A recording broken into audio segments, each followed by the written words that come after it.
Hola. So, this one's gonna be a little different than the other ones have been. This video I'm making to me. Not to my friends, not to perceived threats, not to anyone else. To this human being. I'm making this video for this human being right here. Which, if you're the watcher, that's not gonna be like this human being. For me. I've been so disconnected from myself. So, I would like to say, I think you were doing great. I think you were doing a great job. I think you were kicking butt and healing. I think you were making great progress for a while. And I think it was real progress, especially the times when I could get my Kundalini all the way around and I would kind of live with it all the way around. I know for a fact in those times that I didn't have anyone else's bits in me. And those times were really good. So, I would say do your best to not beat yourself up. Do your best to not be mean to yourself. Do your best to not be your own worst enemy. Do your best to not do those things. Do your best to be supportive of your own self. Do your best to be on your own side. And I know it's easy to say that and I get that it's hard because you don't even know who you are anymore. I know it's hard because you don't feel like you know who you are anymore. And a whole lot of the time, it's like the way you look for who you are is things like, okay, I'm Piper, okay, I'm Parker, okay, I'm Shiva. You know, you'll say a name. Or you'll say some part of you. Okay, I'm a narcissist. Okay, I'm not a narcissist, or something like that. You look for a bit in order to see yourself, is what you do. Okay? And you're always looking for ways to see yourself, your true self. That's what you always be looking for. Either stuff that's up in the mind or in the body, feelings, emotions, some kind of external thing besides the self in order to be able to see yourself. That's what you've been doing, bro. That's what you've been doing. Be honest about it.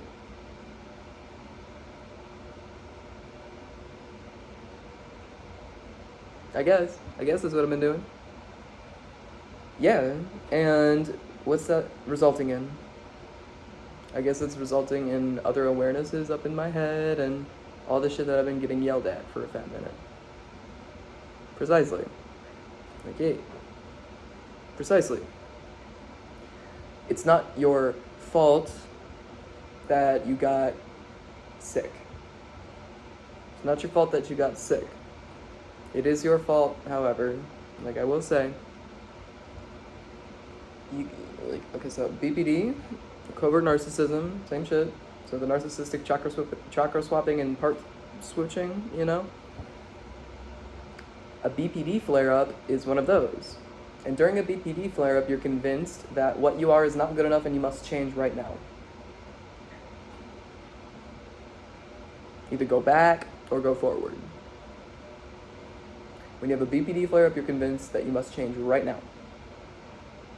Whatever it might be. It could be jobs, it could be friends, it could be identities, it could be places to live, it could be anything, a hobby. It's called emotional flipping.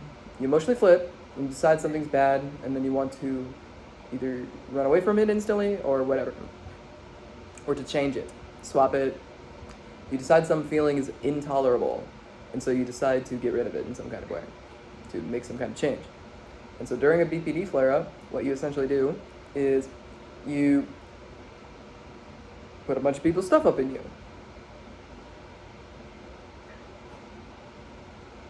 including awarenesses. And it's fucking understandable, because you're lonely.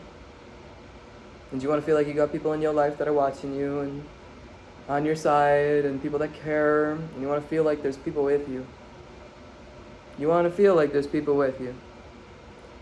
And, like, I get it. But, unfortunately, there's a point in life where we have to decide that we can't force other people to be with us.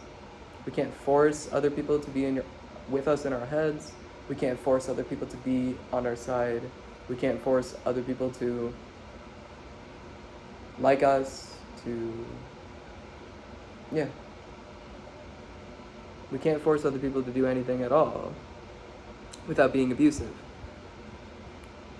And so I think what we kind of have to figure out here is a way to be content with only the self. Which, what is the self? The self is neti neti. It's not this, it's not that. It is no one bit of consciousness. It's not this vape, it's not those shelves, it's not the ceiling, it's not my arm, it's not my eyes, it's not my mouth, it's not my nose, it's not my heart, it's not any part of me. I mean, it's those parts too, technically, but none of those are the self. Those are all fractalizations, bits of the self, which everything is a bit of the self. That doesn't mean that everything is a bit of me, individual, myself. They're a part of the self. And the self is connected to other people. The self can't become disconnected. You can become disconnected from the self. And so the more you try and run away from you and from everyone else, the farther away you are getting from you, from consciousness, from your soul, from everything you love.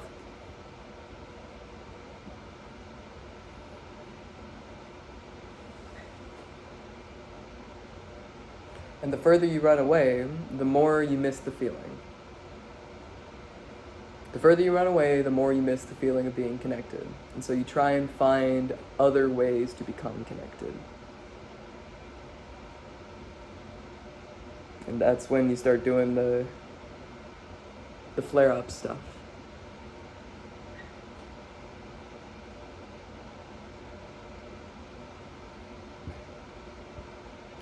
So, it's not your fault that you got sick. It is your fault for putting yourself into a situation where you got sick. Because you probably should have known. The body had been warning for a very long time up until it happened. So, yeah. You put yourself in a situation where you got emotionally decimated, broken down to the nth degree, lost yourself, hated everyone you've ever been connected to, including yourself, and became an empty shell, devoid of even the potential, devoid of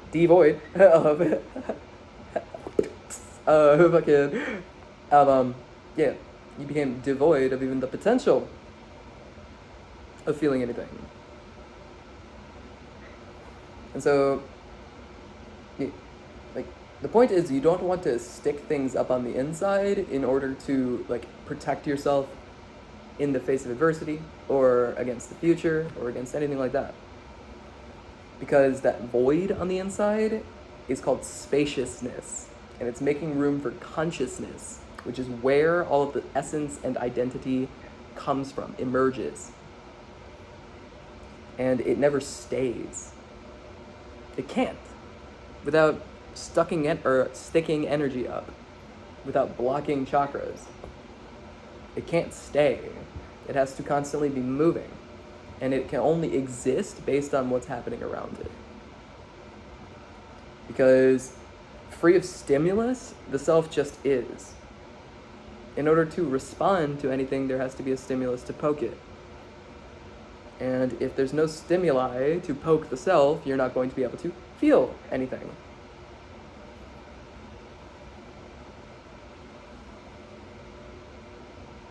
And so the solution is to straight up is to let go of anything at all on your insides. Anything at all. Memories, connections, aspects, associations, colors, touch, fucking anything. Ow. Anything at all. Straight up anything at all. Let go of everything that you know about yourself. Everything. This is what got us to where we're at, okay? It's called drinking the nectar. Not drinking the soul. Drinking the death. You drink the nectar, which means death, like neck, like NEC, necromancy. Yeah, that root, nectar, sweet death. You drink the sweet death, you lose everything about you as an individual, and then you merge into the sea of the all, which is where all the goodness is at. It's where all of life is at. It's where all of life is at. And the more separate you try and become, the more you suffer. The more you suffer. And yeah, you got a lot of pressure from others around you. You have a lot of pressure to do the right thing. And if anything, that should be like a reassuring thing. Those people are trying to get you back to yourself.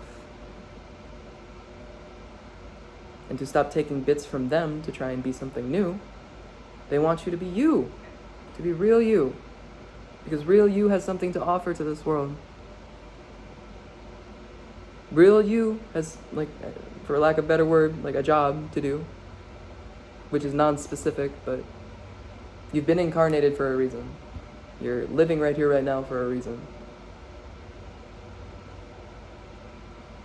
And they're trying to get you back to you.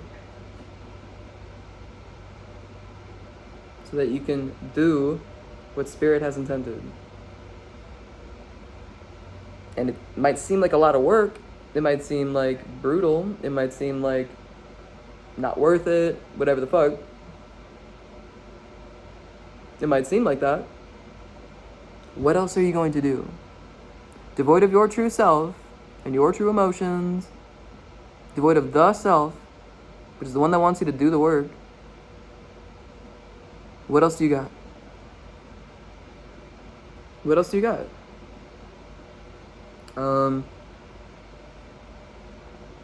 Nothing, I guess. Nothing.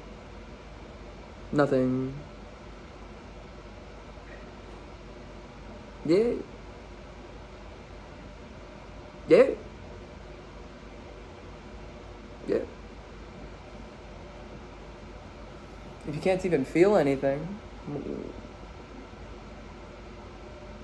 what's the point of music then? What's the point of breathing?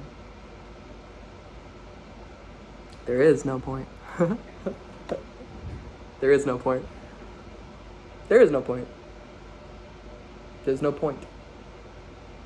There's no reason to do anything. The more reasons that you have to do something, the more those reasons will begin to control you as opposed to you controlling your actions.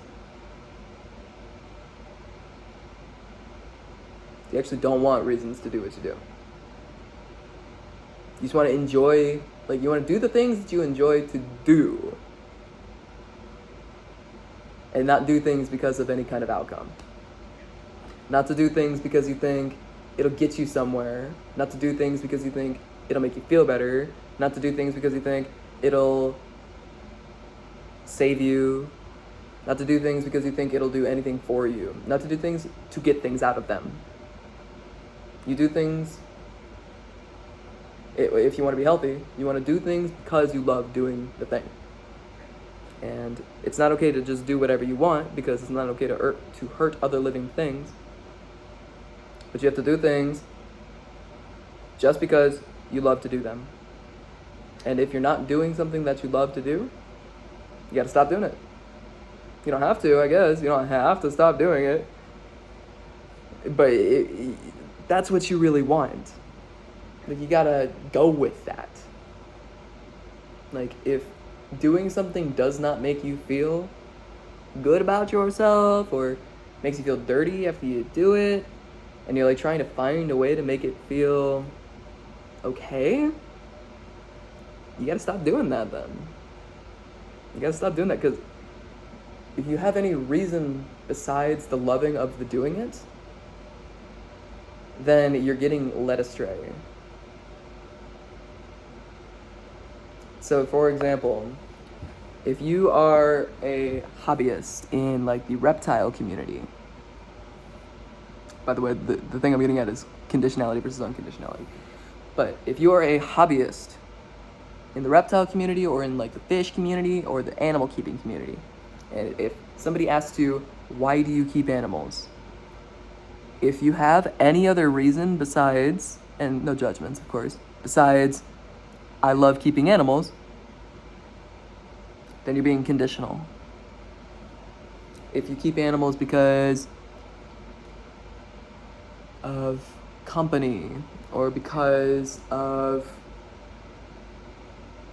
like feeling like you're good at something, if you keep animals because it gives you supply, like narcissistic supply to keep them, it's a shitty reason to keep animals, and you will get burned out. If you're doing and grinding at things that you don't truly love to do, it will burn you out.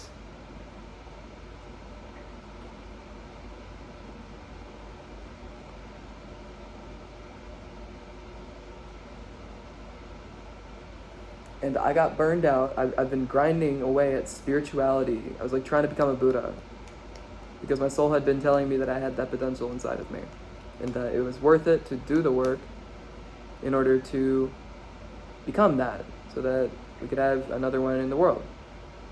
There's already many, but another one never hurts.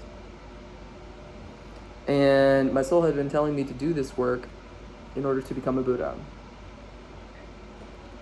And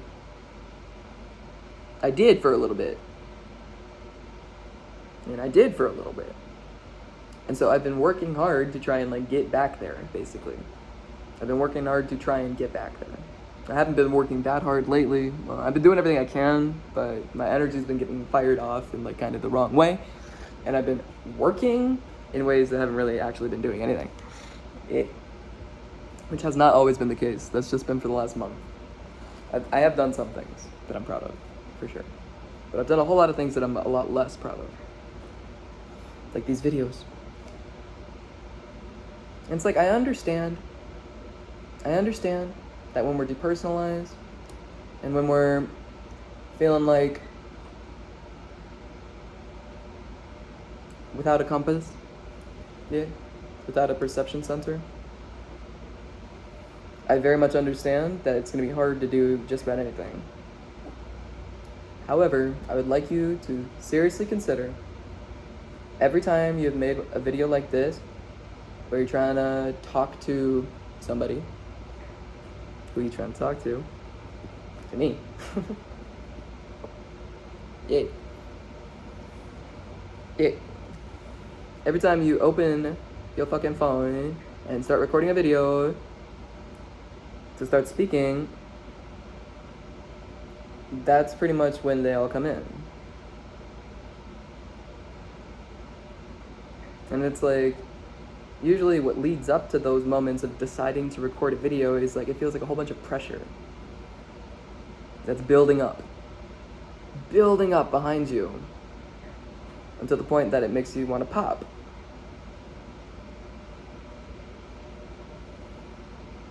And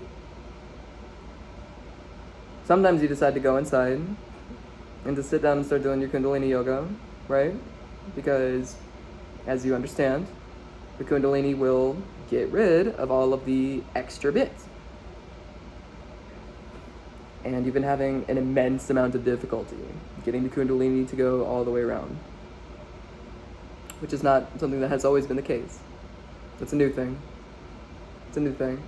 Within the last month to 2 months. I would say from March, April, and May, and June, it was quite easy for me to get it all the way around. It's quite easy. Effortless, actually. And it's been quite a lot of work trying to keep the chakras that I have on my insides open for the Kundalini to be able to pierce, because if it's not my chakra, they become like a rock, and the Kundalini goes doing, doing, doing, doing, or boom, boom, boom. It won't poke it. And so, kind of what feels like has been happening, I'm not gonna lie, when I sit down to do my Kundalini, it feels like as soon as I do, I'll awaken it, it'll start to travel up, it'll hit my sacral. My sacral's always twisted up into a complete fucking monkey fist knot, dude. And once it fucking travels past that, it always has some trouble at my plexus too. Those two are always so fucked. And what I'll start to feel, it'll be like my energetic body, so my spine and my body will be like this.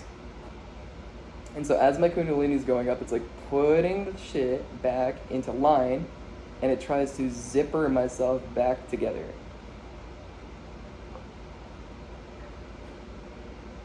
And as it's literally like trying to zip up fucking pants on something that is, it's like a size that's like several times too small to be able to zip up what's on the inside.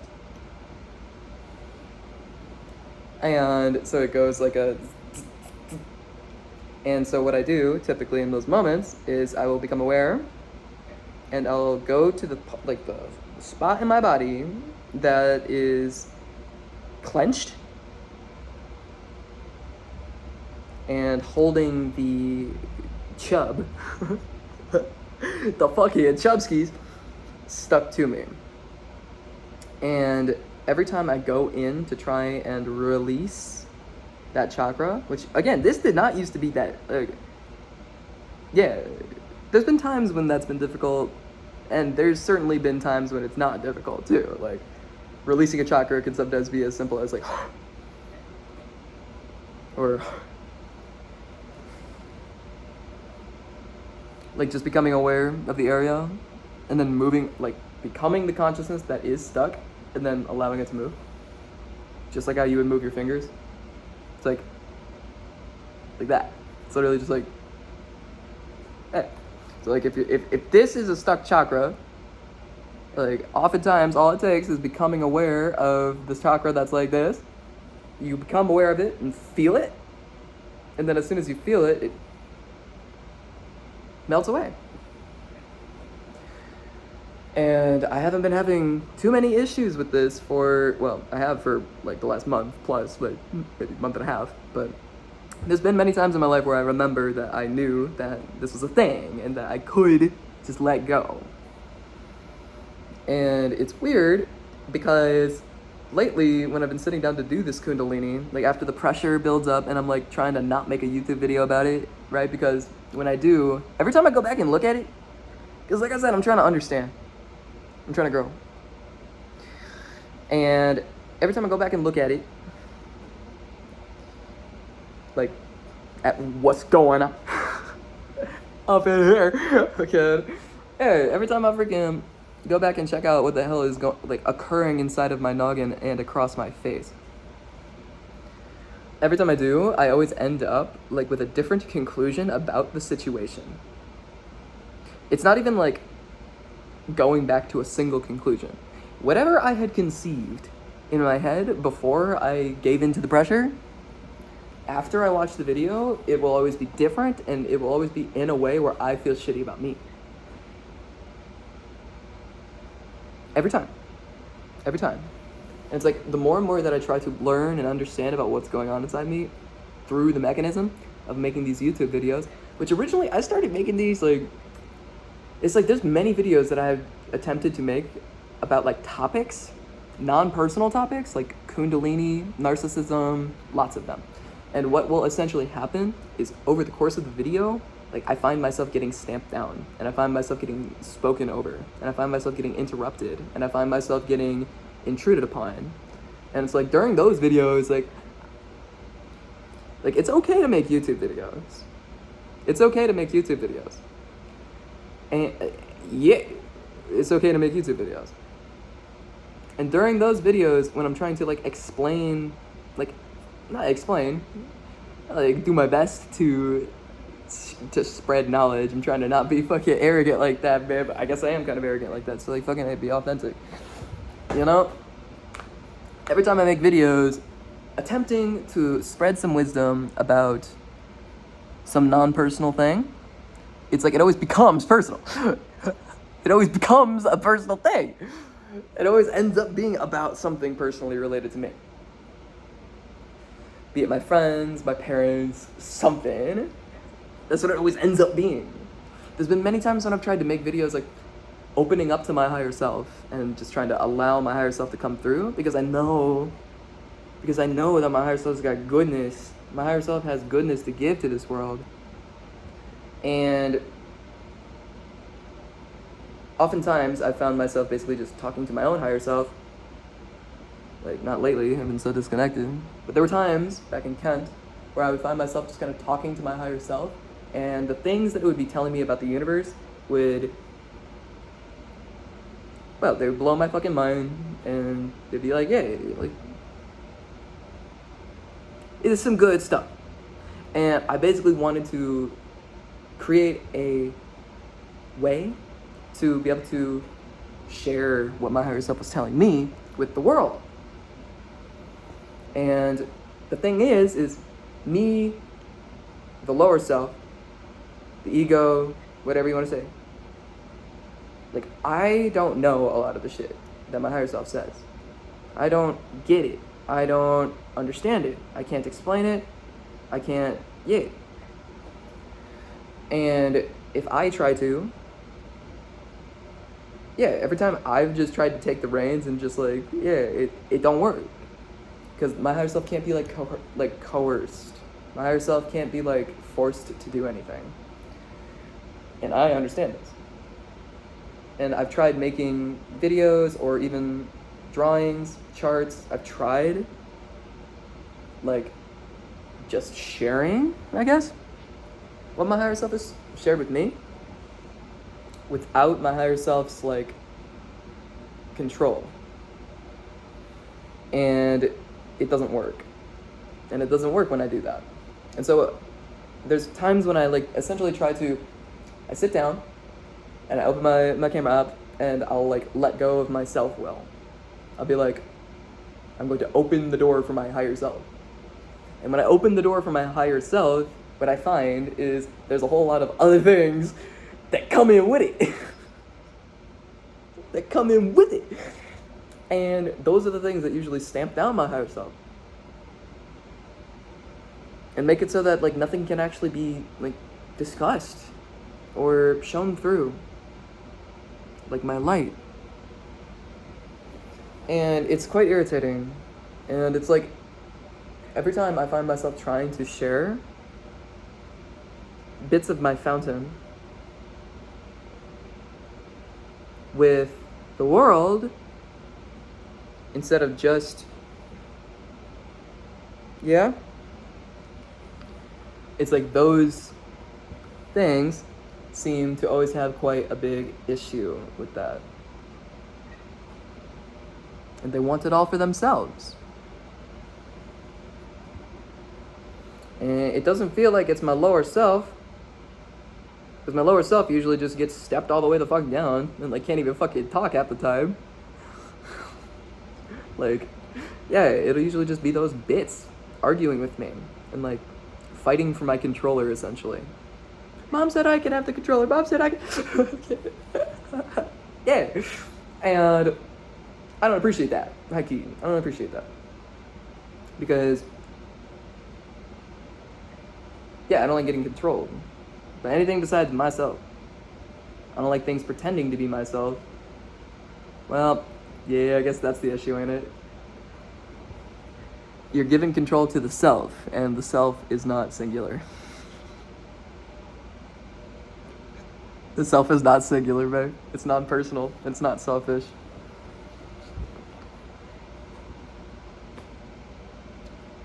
It's just how it go.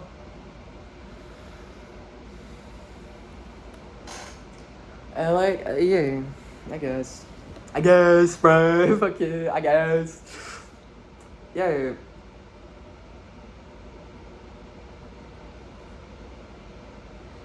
Well, see, like, the thing is, and I do have empathy for myself on this one, like, a lot of times, I guess, what happens is myself, the one that gets stamped down, the one that's all the way down here, okay?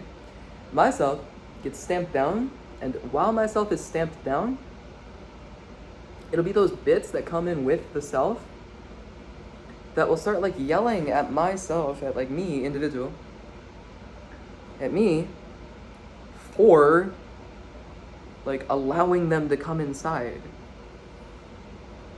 And it's like, I can't open up to the self without them coming inside. I never asked them to come inside in the first place. In fact, most of the fucking time, I didn't even know what energies were the things that were talking through me. I didn't know who they were. I was guessing. And so it's not like I was going and thinking of specific individuals and, like, pulling them into me. For a lot of the time, those same forces, they've been working the whole dang time. Well, for the last year. Those same forces have been up in me and coercing me and, like, telling me things and, like, making me feel certain things. And I didn't even know who they were for a long time. And so I find it hard to believe that myself is the one that's responsible for bringing them inside if I didn't even know the things that I was bringing inside. Like, I ended up knowing who they were. Like, I figured out who they were. But it took, like, a deep dive. It took a lot of, like, pattern recognition in order to be able to tell who the voices were, what the faces were. Yeah. Because I didn't know. Dude, I couldn't even see faces until I, like, got reconnected with Shiva. I couldn't even see faces. I would only look at eyes. I would either look at one eye or the other. I couldn't even see faces for faces. I distinctly remember that same image that I saw. I got this one widget thing on my phone, dude. I got this widget thing, and the widget thing will randomly select a photo, like, from my Google Photos to, like, display on any given day. And the other day, the one that it randomly selected to show me, right, was a photo of me in the Alleghenies that my dad had taken. And this was last June, or last July, like last summer. And for the first time in my fucking life, first I had to be able to see my face, right? And for the first time in my life, I was able to see other faces. Because I know at the end of the day, it's the self's face that we're seeing in everybody else. But I was able to see individuals' faces. Individuals. And this is a new thing for me, man. It's a new thing. Checks this out, but yeah. And only once that photo came across my... Yeah, there were 3 voices that I understood, anyway, that were coming across on my insides. There were 3. I'm not gonna call them out by name because I'm not trying to, like, summon them or whatever the fuck. Yeah, but... No, I already have, right? Fucking Diego Valerite, like, hey, the homies, right? Fucking, the ones that hate me. Yeah.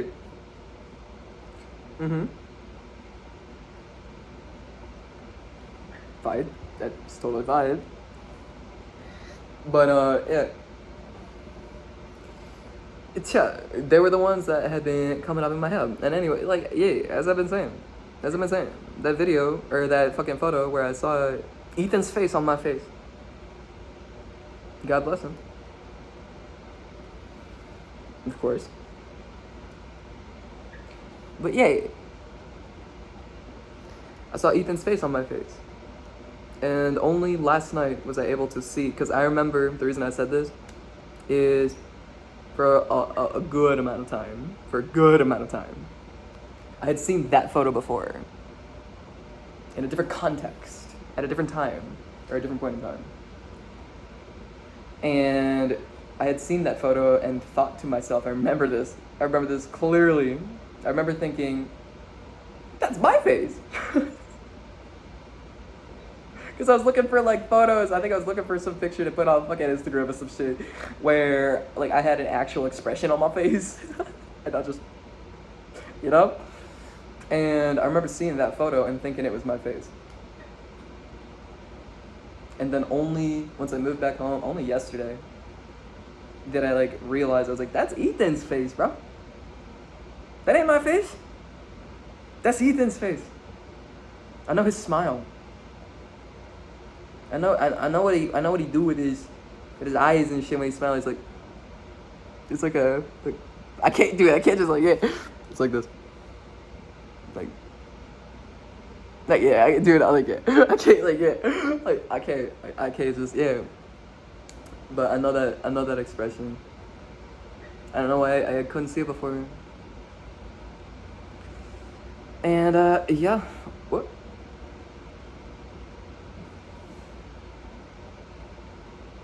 Sure. And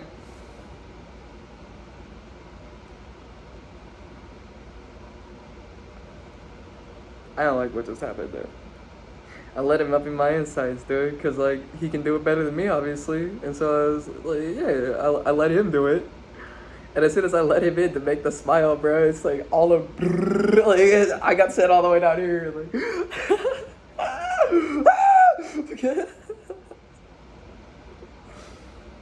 Yeah.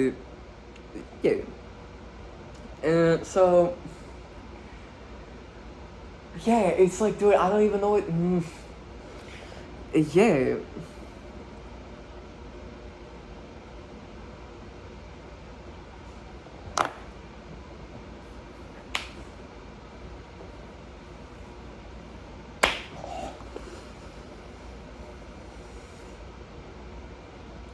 Yeah.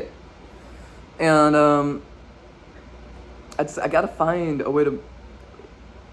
It's like I'm running into this very difficult situation, and when I make these videos, I'm trying to find a way out of this difficult situation, trying to logic my way out of this, like to figure it out, right? Because every time I try and reconnect with me, like with Shiva, what I understand to be me, with Shiva, because I guess I could be wrong, or whatever. Every time I try and reconnect with me, which is how I've become healthy, just about every single time I've become healthy in the past, every time I try and reconnect with me, to get my guidance and my compass going again, to get my actions oriented towards, like, to move with the breath, and to move with consciousness, and to move in response and not reactivity. Yeah? And to have some distance, like some emotional detachment between stimulus on the inside and action. Every time I try to, lately anyway, I've been running into some severe difficulties, and it's been preventing me from living life. And it feels, I guess, and this could be my ego telling me stories, but it feels like the things that have been coming in and causing me to become disconnected with myself are the same things that have been trying to convince me that I'm the one that's bringing them in.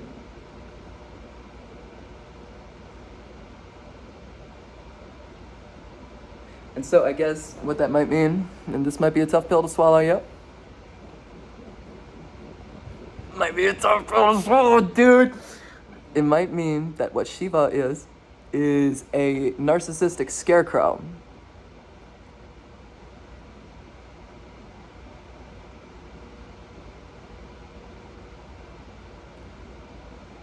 Okay. It might mean that Shiva is a narcissistic scarecrow, and that if I'm trying to get reconnected with Shiva, is what it was about to tell me. If I'm trying to get reconnected with Shiva, then every time I try to, it's going to bring back in the bits that constructed that scarecrow.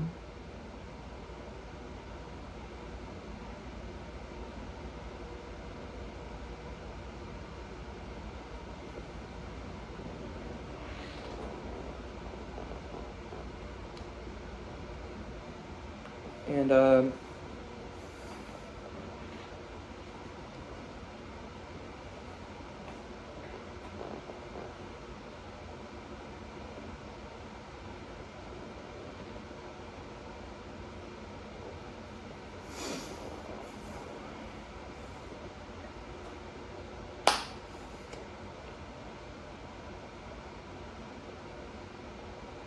look here, check it. All right. My Kundalini. Let's see where it's at right now. It's like right here. Okay? I'm going to attempt to bring it all the way around. Let's see what happens.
I tangibly felt something getting quite afraid.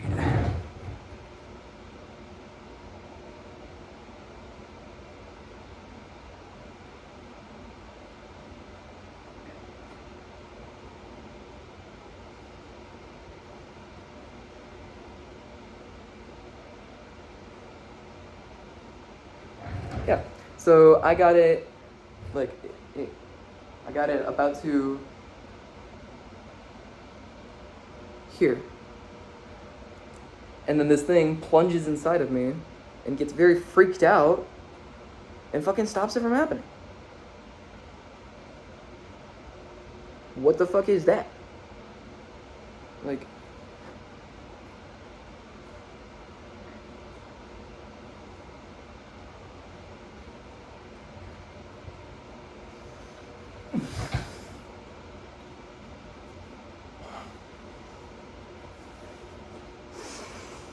yeah.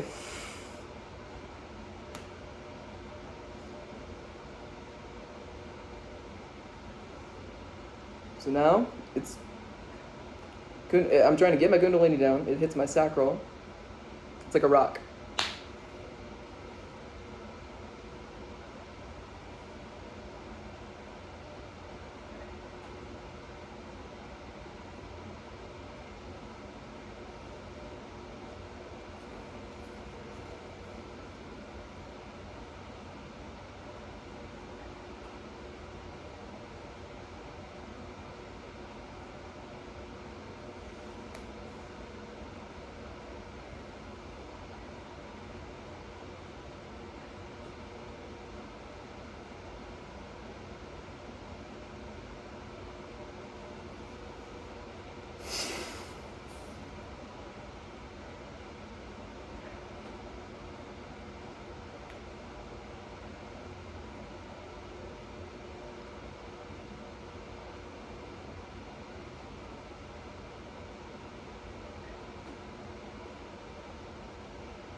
So yeah, my third eye chakra was completely scrambled. It's like, yeah, every time I try and get my Kundalini all the way around, I always end up in like a shittier condition when I'm done than before I fucking start it, and the Kundalini never even gets all the way the fuck around.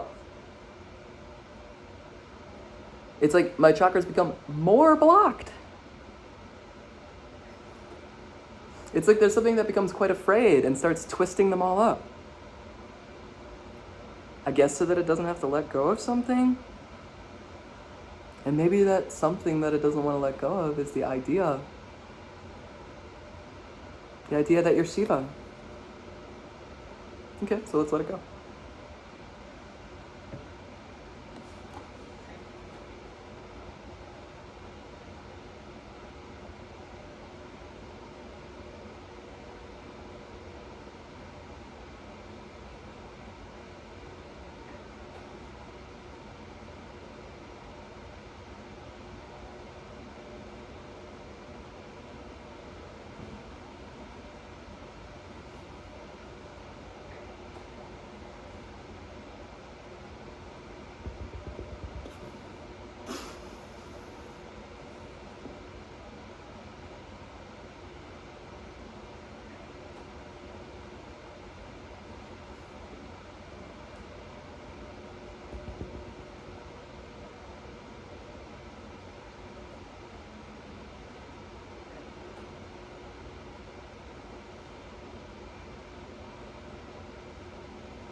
Okay, so where's real me right now? Like, I was all the way down there. Yeah, it's like I get completely mushed and mashed up into a little ball. And then these other things are like up on my insides. And they have like the reins up in here. Like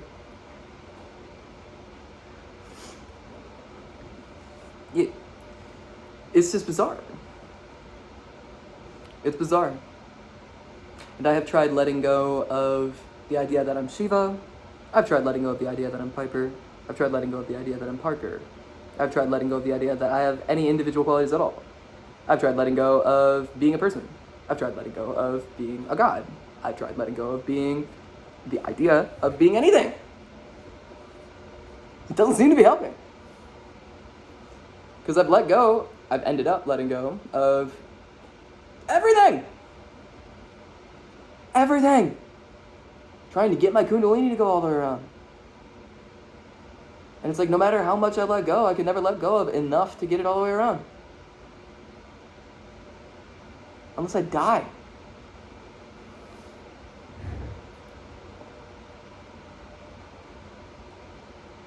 Maybe die. No.